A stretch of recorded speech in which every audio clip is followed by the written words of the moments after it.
going on, guys? Custom RC Monster. And in today's video, I'm going to be talking about some new channel improvements that I'm doing. So first off, I'm going to try to get on a schedule for my uploads. 2 or 3 times a week is probably when I'm going to be uploading. I might end up doing every other day or something like that if I get around to it. But I want to really make some quality videos rather than giving out 3 uploads in one day, which I know you've probably seen on this channel over the holiday season. So now that everything's settled down, I really want to get into a schedule. So I actually lost 5 subscribers or so by uploading so many videos at a time, and it kind of reminded me of the quality over quantity kind of analogy, and taking 10 videos and putting them on YouTube pretty much on the same day is not going to get me very far, I think, just because that really says something about my videos, that they're not as nice. I didn't put enough time into them.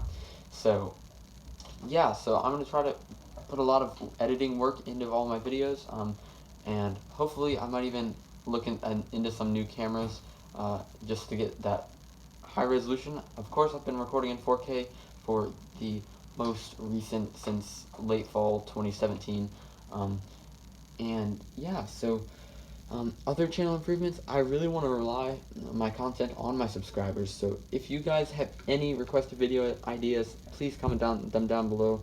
I really want to see anything that you guys have, and I will definitely try to make a video of it if I have the proper resources to do so. So if you want to see me do anything as crazy as try to jump this slash 4x4 backwards off a jump at full speed, I would gladly try it for you. And if it's a great video, then great video, great success. And if it's an epic failure, then you will have a great memorable video to watch of me trying. So yeah, so comment down below, make sure that you have some really cool ideas, and that doesn't have to be just run videos. That could be right here on the workbench, talking about a type of the car that you'd like to see, type of the drone, a different modification that you'd like me to do. If you want me to do some research on something and give a little presentation about how I feel about something, I would love to do a video like that for you guys. So thank you guys for watching. Those are just a few little channel improvements that I'm going to do for this 2018 year. And if you have any other suggestions on what I could do to make my channel better, please, again, comment them down below, and I will definitely catch you in the next video.